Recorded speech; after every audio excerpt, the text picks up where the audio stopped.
अभी हम लोग एक इंपॉर्टेंट टॉपिक पढ़ने वाले हैं जिसका नाम है वॉल्यूम डेंसिटी। ये लेक्चर नंबर 9 है। ठीक है, ये क्या होता है इसको हम समझते हैं। एक फार्मूला यहाँ पे लिखते हैं, बहुत डिटेल में नहीं जाएंगे, फार्मूला से ही क्लियर हो जाएगा। ठीक है, देखो वॉल्यूम डेंसिटी जो है उसको रिप्रेजेंट करते हैं रो भी से। रो भी इसका फार्मूला होता है weight of average number of atoms divided volume of unit cell. Average number of atoms का वेट क्या है एक यूनिट सेल में। एक यूनिट सेल में एवरेज नंबर ऑफ एटम्स का वेट कितना है, इसी को बोलते हैं हम वॉल्यूम डेंसिटी। ठीक है बच्चों, ये मेरा फॉर्मूला ध्यान रखना।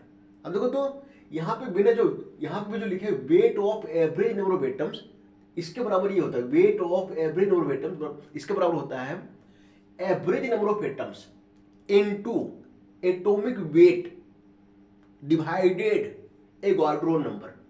इसके बराबर जो होता है ये होता है, ये क्या है, average number of atoms into atomic weight divided Avogadro number.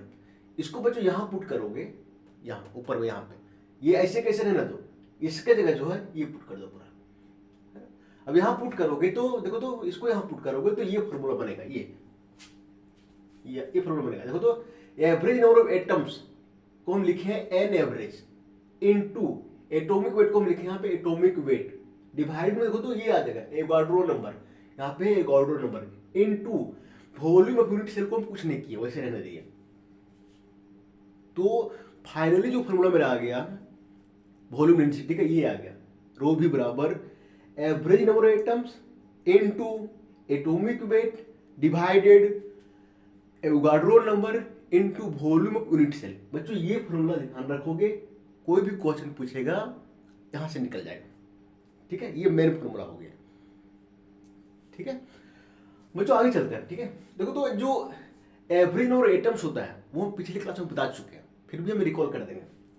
ठीक है, जो एटॉमिक वेट होता है वो देखो, एटॉमिक वेट जो होता है वो क्या करते हैं, एटॉमिक वेट जो होता है उसको उसका यूनिट क्या होता है, या तो एएमयू होता है या तो ग्राम पर मोल होता है। जैसे सोडियम है, सोडियम क्या लिखते, सोडियम का एटॉमिक क्या होता है 23 ग्राम पर मोल, या तो फिर हम लिखते हैं 23 एएमयू। ठीक है, तो एएमयू भी रिप्रेजेंट कर सकते हो या तो ग्राम पर मोल भी लिख सकते हो। ठीक है, एवोगाड्रो नंबर क्या होता है 6.023 इंटू 10⁻23 एटम्स पर मोल, या तो फिर अगर मॉलिक्यूल है तो मॉलिक्यूल्स पर मोल लिखते हैं। ठीक है, ये तो पता ही है ना। अब देखो तो इसका यूनिट क्या होगा, है ना, कभी कभी यूनिट पूछ देता है। इसका बच्चों यूनिट जो होगा वो होगा, ऊपर का हो जाएगा ग्राम और नीचे वॉल्यूम ऑफ यूनिट सेल, है ना। यूनिट सेल का जो यूनिट होता है, जिस यूनिट सेल क्या क्यूब होगा ना, इस टाइप का क्यूब, है ना। और क्यूब का यूनिट क्या होता है सेंटीमीटर क्यूब, तो यहाँ पे जो यूनिट होगा वो ग्राम पर सेंटीमीटर क्यूब होगा। बच्चों देखना ये मेरा सीजीएस यूनिट है। अगर एसआई लोगे तो क्या होगा केजी पर मीटर क्यूब, केजी ऊपर में नीचे मीटर क्यूब। ठीक है, अब देखो एटॉमिक वेट तो पता रहता है ना, सोडियम का क्या होता है, मैग्नीशियम क्या होता है। बहुत बार क्या होता है कि कॉपर का दे दिया तो फिर प्लेटिना का दे दिया, तो उसका लिखा रहता है, जो कि थोड़ा सा टफ है वो लिखा क्वेश्चन में दिया हुआ रहता है, जो आसान है वो नहीं दिया रहता है। ठीक है, अब देखो यहाँ क्वेश्चन उठता है एवरेज नंबर एटम हम क्या लेंगे। ठीक है बच्चों, इसके पहले जो लेक्चर है उसमें हम simple cubic, SC, FCC, BCC पढ़ा चुके हैं, बता चुके हैं, और उसमें हम एवरेज नंबर ऑफ एटम्स निकाल चुके हैं। देखो तो फिर भी रिकॉल कर देते हैं, ध्यान रखना। एवरेज नंबर ऑफ एटम जो होता है फॉर एससी सिंपल क्यूबिक के लिए वो 1 होता है, बीसीसी बॉडी सेंटर्ड क्यूबिक के लिए वो 2 होता है, एफसीसी फेस सेंटर्ड क्यूबिक के लिए वो 4 होता है। ठीक है, इसका पूरा हम लेसन निकाले हैं पिछले वाले वीडियो में, वहां पे जाकर देख सकते हो। ठीक है, simple cubic, body centred cubic और फेस सेंटर्ड क्यूबिक, है ना। एक क्वेश्चन करेंगे, इसको ध्यान से समझना, बाकी जितने भी क्वेश्चन आएगा वो क्लियर हो जाएगा, कर लोगे। एक क्वेश्चन यहाँ पे लिए देखो ना, इसको हम करते हैं। देखो कॉपर हैज एफसीसी स्ट्रक्चर, एक कॉपर है, कॉपर कौन सा स्ट्रक्चर रख रहा है FCC. Its atomic radius is 1.28 angstrom. Copper जो एटम है उसका जो है एटॉमिक रेडियस जो दिया है वो 1.2 एंगस्ट्रॉम दिया है। एंड एटॉमिक मास इज 63.5, सिर्फ ये लिखा हुआ है। अब देखो कॉपर का दिया हुआ एटॉमिक मास दिया हुआ है 63.5 यूनिट में अपने से ले लेंगे, क्या ले लेंगे, ग्राम पर मोल, तो फिर एम। यहाँ पे पूछा है the density of copper will be, copper का डेंसिटी क्या होगा, मतलब ये पूछ रहा है रो में। ठीक है, फॉर्मूला क्या होता है बच्चों, देखो तो ये पूरा कंप्लीट फॉर्मूला ये होता है, एन एवरेज यहाँ पे है, एटॉमिक वेट दिया है, देखो कितना दिया है 63.5, और 63.5 हम क्या लेंगे, ग्राम पर मोल। ठीक है, नीचे क्या होता है एक ऑर्डर नंबर, ये भी हम लोग को पता रहता है 6.023 into 10⁻23 into volume of unit cell, है ना। अब देखो सिंपल क्यूबिक, देखो यहाँ पे simple cubic, body center cubic, FCC, तीनों क्यूब है। अब क्यूब का वॉल्यूम क्या होता है, इस टाइप से, ये क्यूब है, क्यूब का वॉल्यूम क्या होता है, अगर साइड ये हो तो वॉल्यूम जो होता है ए क्यूब होता है ना। और बच्चों थोड़ा ध्यान देना, यहाँ पे लिख दिया है कॉपर जो है वो कॉपर है एफसीसी, कॉपर जो है वो एफसीसी स्ट्रक्चर रखता है। और एफसीसी में क्या, एफसीसी में एटम कहाँ होता है, कॉर्नर में होता है, प्लस कहां पे होता है, सेंटर ऑफ द फेस, यहां पे फेस के सेंटर में होता है, इस टाइप से होता है। ठीक है, तो बच्चों यहां पे एटम 1 2, यहां पे देखो एटम जो है पूरा इफेक्टिव एटम जो होता है वो 4 होता है एफसीसी में, बीसीसी में जो होता है 2 होता है। तो अगर ये ध्यान नहीं भी है तो ध्यान ये रख लेना। ठीक है, और एक चीज और देखो, यहां पे एटम है, देखो ये क्या हो गया, ये हो गया मेरा यूनिट सेल का साइड का लेंथ, और इसके अंदर एटम का रेडियस होगा ना, देखो इस टाइप से आर, जो कि मैग्नीफाई करके दिखाएंगे तब दिखेगा रेडियस मेरा। अब देखो तो हर सिंपल क्यूबिक में, एफसीसी में, बीसीसी में, सभी में हम ये रेडियस, एटम का रेडियस और जो ये साइड है इसके बीच हम रिलेशन निकाले हैं, पिछले वीडियो में देख लेना। ठीक है, तो वो ध्यान में होना चाहिए कि सिंपल क्यूबिक में एटॉमिक रेडियस और यूनिट सेल का जो लेंथ है उसके बीच रिलेशन क्या होता है, बीसीसी में क्या होता है एटॉमिक रेडियस और यूनिट सेल के लेंथ के बीच क्या रिलेशन होता है, एफसीसी में क्या होता है, तीनों का जो है वो ध्यान में होना चाहिए। ठीक है बच्चों, अब देखो एन एवरेज जो होता है एफसीसी का वो कितना होता है, देखो तो 4 होता है। ठीक है बच्चों, कभी कभी ना सिर्फ मैग्नीशियम लिखा रहता है, सोडियम लिखा रहता है, वो सब पता होना चाहिए कि वो एफसीसी में आता है, बीसीसी आता है, लेकिन इतना टफ पूछेगा नहीं। यहाँ पे तुम लोग को जो एग्जाम में सिर्फ यहाँ पे लिख देगा कि it is BCC structure, FCC structure और एसटीएच। अगर यहाँ पे बीसीसी लिखा रहता है तो एन एवरेज हम लेते हैं, यहाँ पे 4 एफसीसी, एन एवरेज 4। अगर यहाँ बीसीसी लिखा रहता है हम लेते हैं यहाँ पे 2। अगर एससी लिखा रहता है तो हम यहाँ पे लेते हैं 1, क्योंकि एससी के लिए कितना 1 है ना। और बच्चों ध्यान रखना, एफसीसी में एटॉमिक रेडियस और क्यूब का लेंथ जो होता है उसके बीच जो रिलेशन होता है ये होता है ये। ठीक है, आर बराबर ये √2/4, यहां पे आर क्या है मेरा एटॉमिक रेडियस। हाँ देखो तो यहां पे एटम का रेडियस दिया गया है। ठीक है, यहां पे कभी कभी हो सकता है कि डायरेक्ट दे दे लेंथ ऑफ यूनिट सेल, तो देखो तो आर बराबर ये √2/4। अगर हमको क्यूब का वॉल्यूम निकालना है, वॉल्यूम ऑफ यूनिट सेल यहाँ पे है निकालना है, तो क्यूब का वॉल्यूम क्या होता है, ए क्यूब होता है, तो ये यहाँ पे निकालेंगे तो इधर 4r/√2, तो ए क्यूब करोगे तो हो जाएगा 4r/√2 का पूरा क्यूब करना पड़ेगा इस टाइप से। ये बराबर 4r/√2, ये हो गया वॉल्यूम किसका, एफसीसी का, एफसीसी फेस सेंटर क्यूबिक। ठीक है, ये रिलेशन जो होता है, एक बीसीसी में रिलेशन निकालने हैं, आर और ए के बीच में क्या होता है एसएससी भी निकालने हैं, है ना, वो ध्यान में होना चाहिए। अब देखो तो एन एवरेज 4 है।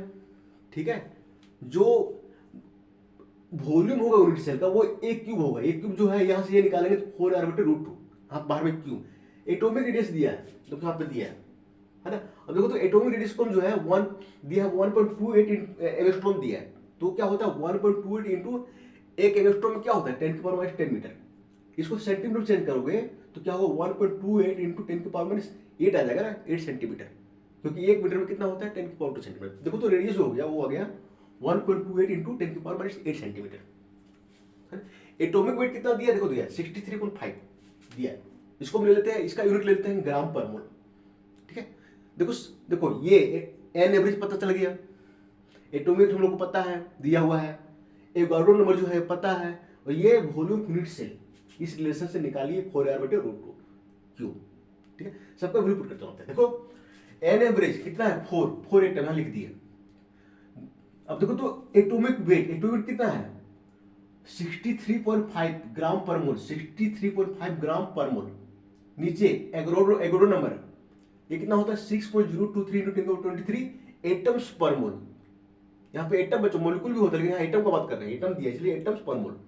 और यहाँ पे यूनिट सेल का जो वॉल्यूम होता है ए क्यूब होता है। क्या होता है ए क्यूब, है ना। क्यूब का वॉल्यूम क्या होता है, क्यूब होता है ना, ए क्यूब होता है ना, लेंथ का क्यूब कर देते हैं। अब देखो आगे एटम कट जाएगा, पर मोल कट जाएगा, यहाँ पे 4 × 63.5 ये ग्राम यहाँ पे बचेगा, ग्राम रहने दिए। नीचे 6.023 × 10⁻23। अब देखो ये की जगह हम क्या लिख सकते हैं, यहाँ से क्या निकालें 4r/√2 और फिर क्यूब। ठीक है, आगे क्या है 4 रहने दिए, 63.5 रहने दिए, और फिर देखो तो इसको सॉल्व 4r/√2 क्यूब है, √2 को ऊपर ले जाओगे, यहाँ पे क्यूब है तो क्या हो जाएगा ऊपर में 2√2 हो जाएगा। ठीक है बच्चा, 2√2 आया, ग्राम यहाँ पे ग्राम रहेगा। ठीक है, ग्राम। और नीचे 6.023 × 10⁻23, और फिर देखो 4 का क्यूब करोगे कितना आएगा 64, और फिर r का वैल्यू क्या निकल कर ये यहाँ पे पुट करोगे 1.28 × 10⁻8 सेंटीमीटर क्यूब, तो यहाँ पे क्यूब आ जाएगा, सेंटीमीटर बाहर कर दे क्यूब। ठीक है बच्चों, अब देखो तो ये पूरा 4 को इससे मल्टीपल करोगे, 2 से मल्टीपल करोगे, √2 का वैल्यू कितना होता है 1.414, यहाँ पुट रखोगे, यहाँ पे 6.023 है × 10⁻23 है, 64 है, और इसको बच्चों देखो 1.28 × 10⁻8 है, तो यहाँ क्यूब लगा हुआ है, ये हो जाएगा 10⁻24, और इसको 1.28 × 1.28 करोगे, है ना, पूरे को सॉल्व करोगे, है ना, तो जो वैल्यू आता है वो आता है रो बी बराबर 8.9 × 10⁻³ ग्राम पर सेंटीमीटर को।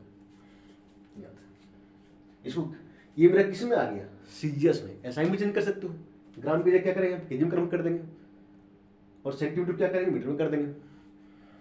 ठीक है, तो एक ही क्वेश्चन बताएं, क्वेश्चन कैसे डिफरेंट टाइप का हो सकता है वो फिर से हम रिकॉल कर देते हैं।